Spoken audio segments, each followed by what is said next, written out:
اعوذ باللہ من الشیطان الرجیم، بسم اللہ الرحمن الرحیم۔ سورہ بقرہ کی آیت نمبر 275۔ اور اس آیت میں سود کے بارے میں اللہ تعالیٰ نے حکم نازل کیا ہے کہ سود کیا ہے، اسی کے بارے میں تفصیلی بیان ہے بس ایک آیت میں ہی۔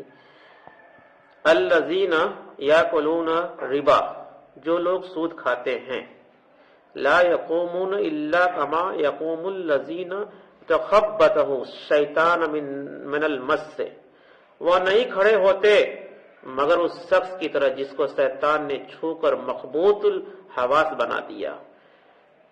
یعنی قیامت کے دن لوگ اس طرح سے کھڑے ہوں گے کہ ان کو ہوش حواس نہیں رہے گا، ایسے کسی کو اوپر جن شیطان سوار ہو جاتا ہے، ایک دم لڑکھڑاتے ہوئے ایسے جھومتے ہوئے کھڑے ہوں گے۔ یہاں پر عام طور پہ یہ سمجھا گیا کہ قیامت کا دن کا نقشہ ہے۔ قیامت کا دن کا نقشہ تو ہوگا ہی، اس دنیا میں بھی سود خوروں کا حال یہی ہوتا ہے۔ ان کا یہ نقشہ بھی کسی اسٹاک ایکسچینج میں جا کر بخوبی دیکھا جا سکتا ہے۔ Stock exchange share market stock exchange جہاں ہوتا ہے دیکھا جا سکتا ہے کہ معلوم ہوگا کہ گویا دیوانے ہیں، پاگل ہیں، جو چیخ رہے ہیں، دوڑ رہے ہیں، بھاگ رہے ہیں، ایک دم ہاوڑی سبڑی رہتی ہے شاہجہاں میں، دھڑکتی ہے، دل کی دھڑکن دھڑکتی رہتی ہے اس کے چکر میں۔ ان کو اور کچھ نظر نہیں آتا، اور نارمل انسان نظر نہیں آتے، مخبوط الحواس لوگ نظر آتے ہیں جن پر گویا آسیب کا سایہ، یعنی جس طرح سے کسی کو جن شیطان پکڑ لیتا ہے، ان کے ہوش حواس ختم ہو جاتے ہیں، اس طرح کی ایسی کیفیت ہوگی، دنیا میں بھی ہوگی، آخرت میں بھی ہوگی۔ اور ایک حدیث، صحیح حدیث میں اللہ کے رسول صلی اللہ علیہ وسلم نے فرمایا قیامت کے دن آپ کو معراج کے واقعے پر منظر دکھایا گیا۔ آپ صلی اللہ علیہ وسلم جب معراج کے واقعے پہ گئے تھے تو ایک دریا تھی اور خون تھی، لال رنگ کے خون جیسے، اور اس میں کچھ لوگ جو ہے کنارے پہ آ رہے تھے۔ جب سے جیسے کنارے پہنچتے تو ایک فرشتہ وہاں بیٹھا ہوا تھا، ان کا منہ کھول کر اس میں پتھر ڈال دیتا، پھر وہ بھاگتے، پھر آتے، پھر ان کو منہ میں کھول کے پتھر، بڑا ٹکڑا پتھر کا ڈال دیتا۔ تو آپ صلی اللہ علیہ وسلم نے پوچھا یہ کون لوگ ہیں؟ کہیں کہ یہ سود خوروں کے گروہ کے لوگ ہیں، جو سود کا گروہ چلاتے، کاروبار چلاتے تھے۔ ذالک بانہم قالوا انما البیع مثل الربا، اس وجہ سے کہ یہ کہتے ہیں کہ بیع بھی سود ہی ہے، سود ہی کی طرح ہے، یعنی جو تجارت ہے، بیع معنی ہوتا ہے تجارت، وہ بھی سود ہی کی طرح ہے۔ جو مشرکین مکہ تھے، کافر یہودی نصارہ، یہ کہتے تھے جیسے سود ہے ویسے تجارت ہے، وہ دونوں کو ایک ہی کہتے تھے۔ کوئی شخص کہہ سکتا ہے کہ میں نے 100 روپے کا مال خریدا، دیکھیے یہ بات سمجھائی جا رہی ہے کہ سود کیا ہوتا ہے۔ کوئی شخص کہہ سکتا ہے کہ میں نے 100 روپے کا مال خریدا، 110 روپے میں بیچ دیا، 10 روپے بچ گئے، یہ ربا یعنی منافع ہے جو جائز ہے۔ لیکن اگر 100 روپے کسی کو دے دے اور 110 روپے 110 واپس لے لیے تو یہ رہا سود، ربا، اسے کہتے ہیں ربا۔ یہ حرام کیوں ہو گیا؟ ایک شخص نے 10 لاکھ کا مکان بنایا، 4000 روپے ماہانہ کرایہ پر دے تو دیا، جائز ہوگا، اور 10 لاکھ روپیہ کسی کو قرض دے دے اور اسے 4000 روپیہ مہینہ لینا شروع کیا تو یہ سود ہو گیا، شکل بدل گئی۔ آپ کچھ کر نہیں رہے، اس پیسے کے ساتھ آپ محنت نہیں کریں، آپ نے مکان بنایا، محنت کیا، اس کی رکھوالی کر رہے ہیں، اس میں پانی ہے، سپلائی ہے، دنیا بھر کا سب دیکھ ریکھ کر رہے ہیں، اس میں آپ اپنا دماغ لگا رہے خرچ کریں، مگر 10 لاکھ روپیہ کسی کو دے دیا، اب بیٹھے بیٹھائے سود مل رہا ہے، کوئی آپ حرکت نہیں کر رہے ہیں۔ تو ایک پریبھاشا یہ بھی ہے سود کی کہ اگر کسی پیسے کے ساتھ محنت مشقت نہ کی جائے تو وہ سود ہو جائے گا۔ ایسی رقم جو بنا مقصد کے 100% اس کے مول دھن تو واپس ہو جائے۔ تو اب بزنس میں کیا ہوتا ہے، ابھی فائدہ بھی ہو سکتا ہے، نقصان بھی، کبھی 10 روپیہ فائدہ ہو سکتا ہے، کبھی 20 روپیہ، کبھی 5 روپیہ بھی ہو سکتا ہے، تو حرام ہو گیا۔ ایسا کیا ہوا ہے؟ عقلی طور پر اس طرح کی باتیں سود کے حامیوں کی طرف سے کہی جاتی ہیں۔ تو ربا اور ربا کا فرق سورہ بقرہ کی آیت 26 میں بیان ہو چکا ہے۔ اس ظاہری مناسبت کی وجہ سے مخبوط الحواس اس سود خور لوگ ان دونوں کے اندر کوئی فرق محسوس نہیں کرتے۔ یہ جو سود خور لوگ ہوتے ہیں وہ تجارت یعنی بیپار اور سود میں اور بیاج میں کوئی فرق ان کو محسوس نہیں ہوتا، کہتے دونوں ایک ہی ہے۔ یہاں اللہ تعالیٰ نے ان کے قول کا عقلی جواب نہیں دیا بلکہ فرمایا، یعنی انسان عقل نہ لگائے، اللہ کا جو حکم ہے اس کو ماننا ہے۔ وَحَلَّ اللَّهُ الْبَيْعَ وَحَرَّمَ الرِّبَا، حالانکہ اللہ نے بیع کو یعنی تجارت کو حلال قرار دیا اور ربا کو حرام ٹھہرایا ہے۔ اب تم یہ بات کرو گے کہ اللہ کو مانتے ہو یا نہیں، رسول اللہ صلی اللہ علیہ وسلم کو مانتے ہو یا نہیں، قرآن کے مانتے ہو یا نہیں، اپنی محض اپنی عقل کو مانتے ہو۔ اگر تم مسلمان ہو، مومن ہو، تو اللہ تعالیٰ اور اس کے رسول صلی اللہ علیہ وسلم کے حکم پر سر تسلیم خر کرو۔ یعنی کوئی بھی مسلمان ہو جائے لا الہ الا اللہ پڑھ رہا ہے، اگر سود کے چکر میں حجتی کر رہا ہے کہ یہ حلال بھی ہو سکتا ہے، ایسے ہو سکتا ہے، اللہ کے رسول نے فرما دیا کہ اللہ اور اس کے رسول نے فرما دیا کہ حرام تو حرام، اس میں اپنا عقل مت لگاؤ۔ وما آتاکم الرسول فخذوه وما نہاکم عنہ فانتہوا، یہ سورہ حشر کی آیت ہے۔ جو کچھ رسول صلی اللہ علیہ وسلم تمہیں دے دیں اسے لے لو، جو کچھ تمہیں دے دیں اسے لے لو، اور جس چیز سے روک دیں اسے رک جاؤ۔ تو اللہ کے رسول نے کہا کہ سود حرام ہے تو ہم کو رک جانا چاہیے۔ اب اس میں لوگ کیا کرتے ہیں، طرح طرح کا جو ہے بہانہ بنا کے کہ یار یہ کام نہیں چل رہا تھا تو ہم نے فائنانس پہ گاڑی کرا لیا، اب فائنانس میں مکان بنا لیا، کیا کرتے، ارے کیا کرتے، جو تھا اسی میں اللہ کا شکر ادا کرتے، پیدل چلتے، رکشہ سے چلتے، گاڑی فائنانس کرانے کی کیا ضرورت ہے، جو اللہ نے مکان دیا تو اسی میں شکر ادا کرتے۔ حرام کھا کے اپنی آخرت خراب کر رہے ہیں۔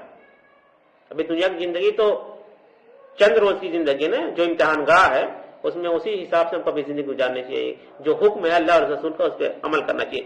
اپنا اسٹیٹس بڑھانے کے لیے سود کا استعمال نہیں کرنا چاہیے۔ ہاں حلال طریقے سے اللہ نے اگر پیسہ دیا ہے تو اس میں اپنے کو کھائے پیے، گھر بنائے، مکان رہے، گاڑی خریدے، گھوڑا خریدے، سب جائز ہے، مگر سود کا سہارا نہیں لینا ہے۔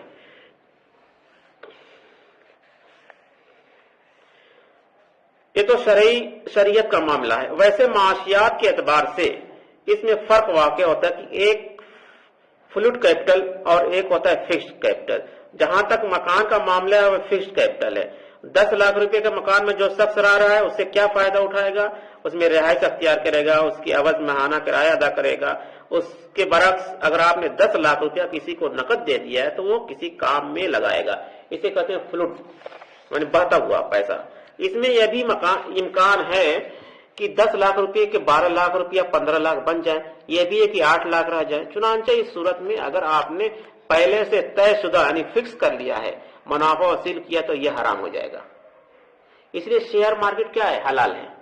شیئر مارکیٹ میں گھٹتا بڑھتا رہتا ہے، مگر آپ نے پہلے فکس کر لیں گے ہم 100 روپیہ دیں گے، ہم 120 روپیہ آپ کو لیں گے 10 دن میں، چاہے 20 دن میں، جو بھی ہو، تو وہ حرام۔ فکس کر دیا کسی اماؤنٹ پہ، یہ فکس ڈپازٹ ہے، لڑکی پیدا ہو جاتی ہے اس کے نام پہ فکس کر دیتے ہیں، فلاں چلو پیسہ 5000 اس کو فکس کرو ڈبل ہو جائے گا، تو وہ حرام ہو گیا۔ تو ان دونوں میں کوئی مناسبت نہیں ہے، لیکن اللہ تعالی نے عقلی جواب نہیں دیا، جواب یہ دیا ہے کہ اللہ نے بیع کو حلال ٹھہرایا اور ربا کو حرام، یعنی منافع نے تجارت کو حلال کیا ہے اور سود کو حرام کیا، تو اے مسلمانوں تم اس سے رک جاؤ۔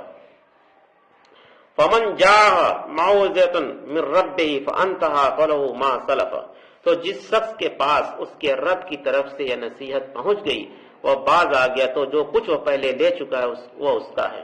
یہ فتح مکہ کے موقع پر اللہ کے رسول صلی اللہ علیہ وسلم نے کہا کہ جب فتح مکہ ہو گیا تو اللہ کے رسول نے کہا جو لوگ سود لے چکے ہیں اور ان کو واپس کرنے کی اب ضرورت نہیں ہے۔ جب سب سے آخر میں سود والی آیت نازل ہوتی ہے اور اللہ کے رسول صلی اللہ علیہ وسلم اس کے بعد دنیا سے پردہ فرما جاتے ہیں، انتقال کر جاتے ہیں، تو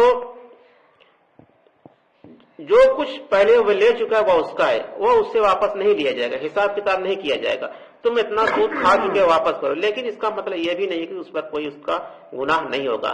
جب سود حرام ہوگی تو اس کے بعد اللہ کے رسول اب اس کے بعد کوئی سود والا کام اس طرح کا نہیں کرے گا۔ اور دیکھیے سود ہی والا کام نہیں ہے، اس میں ایک معاملہ اور رکھ لیں، جیسے گاؤں میں لوگ رہن پہ کھیت دیتے ہیں، بھائی ہم کو پیسہ کی ضرورت ہے، ہم نے اپنا کھیت آپ کو دے دیا گروی، آپ 50,000 روپے لیا، اس میں جو غلہ پیدا ہو رہا ہے جس نے دیا اس کو کھا رہا ہے، تو یہ بھی حرام ہے۔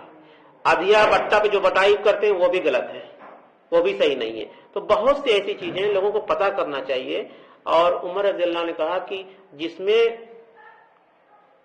صبح ہو، اللہ کے رسول کی حدیث ہے، صحیح حدیث ہے، جس معاملے میں صبح ہو کہ اس میں بیع ہے، مطلب اس میں سود ہے، سود والے، تو اس سے دور ہو جاؤ، صبح میں مت پڑھو، صبح والی چیز کو مت چھوؤ، اس سے دور ہو جاؤ، حلال کی طرف جاؤ اور سود کو چھوڑ دو۔ اور بیچ والی جو چیز ہے جس میں سود ہے، حرام ہے کہ حلال ہے، کنفرم بات نہیں ہو پا رہی ہے، تو اس سے قریب تم مت جاؤ۔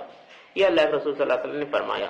اور اللہ کے رسول صلی اللہ علیہ وسلم نے ایک حدیث میں اور فرمایا کہ جس نے اس آیت کے نازل ہونے کے بعد سود نہیں چھوڑا اور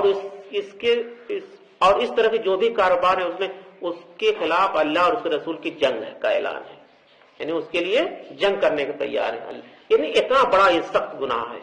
اور لوگ آج کل ہلکے میں لیے ہوئے ہیں، سود کھا رہے ہیں اور دعا کر رہے ہیں، تو دعا قبول ہوگی؟ نہیں ہو سکتی ہے۔ وَأَمْرُهُ إِلَى اللَّهِ، اور اس کا معاملہ اللہ کے حوالے ہے، یعنی جو کچھ پہلے لکھ چکے ہو اب واپس کرنے کی ضرورت نہیں ہے۔ اللہ تعالیٰ غفور رحیم ہے، اللہ تعالیٰ رحم فرمانے والا، معاف فرما دے گا، اور اس کا معاملہ اللہ کے حوالے ہے۔ اللہ تعالیٰ چاہے تو معاف فرما کر دے گا اور چاہے تو پچھلے سود پر بھی سرزنش ہوگی۔ ومن عاد فاولئک اصحاب النار هم فیہا خالدون، اور جس نے اس نصیحت کے آ جانے کے بعد، یعنی اس آیت کے نازل ہو جانے کے بعد دوبارہ یہ حرکت کی تو یہ لوگ جہنمی ہیں اور اس میں ہمیشہ ہمیشہ رہیں گے۔ دیکھیے جو لفظ آیا نا ہم فیہا خالدون، جہنمی ہیں وہ اس میں ہمیشہ ہمیشہ رہیں گے، یعنی ایسے سود کھانے والوں کے لیے اللہ اور اس کے رسول کی اس کے اوپر لعنت ہے۔ تو سود کی بہت سے اس وقت مارکیٹ میں، جیسے LIC ہے، LIC لوگ کرا لیتے ہیں، جیون بیمہ، ارے جیون کا بیمہ تم انسان کرے گا؟ زندگی کس کی ہے؟ اللہ کی ہے، تو یہ بھی حرام ہے۔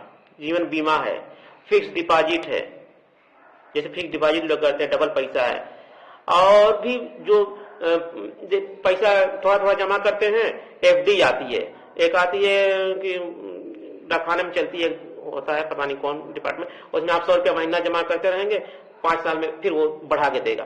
کسی بھی چیز میں آپ کو پیسہ بڑھا کے مل رہا ہے بغیر کام کیے ہوئے، محنت کیے ہوئے، فکس ریٹ پہ، تو وہ سب کے سب حرام ہے، اور اس سے مسلمانوں کو بچنا چاہیے۔ بہت سخت ہے، بہت سخت وعید ہے، اور یہ نہیں سوچنا چاہیے کہ ہمارا اسٹیٹس نیچے ہو جائے گا، ہمارا مکان نہیں بن پائے گا، ہم گاڑی پر نہیں چل پائیں گے، ہم پیسہ لے کے لون لے کے، اور تو سب سے بڑی بات ہے کہ ہمارے لیے سرکار کا پاس کوئی انتظام بھی نہیں ہے۔ مسلمان کے لیے سود حرام ہے، مگر بغیر سود کا آپ کو قرضہ ملے گا نہیں۔ تو سب سے بڑی بات تو ہے کہ ہماری حکومت میں اس طرح کی کوئی پکڑ بھی نہیں ہے کہ ہم کو بغیر سود کا پیسہ ملے، ہم کو سود کھلایا جا رہا ہے، شراب پلایا جا رہا ہے، جو کہ حرام ہے، شریعت کے خلاف ہے۔ تو اس کے لیے ہم کو جدوجہد کرنی چاہیے، کوشش کرنی چاہیے۔ اللہ تعالیٰ سے دعا ہے کہ ہم لوگوں کو سود کے اور سود کے علاوہ جو بھی اس طرح کے معاملات ہیں سب سے اللہ تعالیٰ ہم لوگوں کو بچائے، آمین ثم آمین۔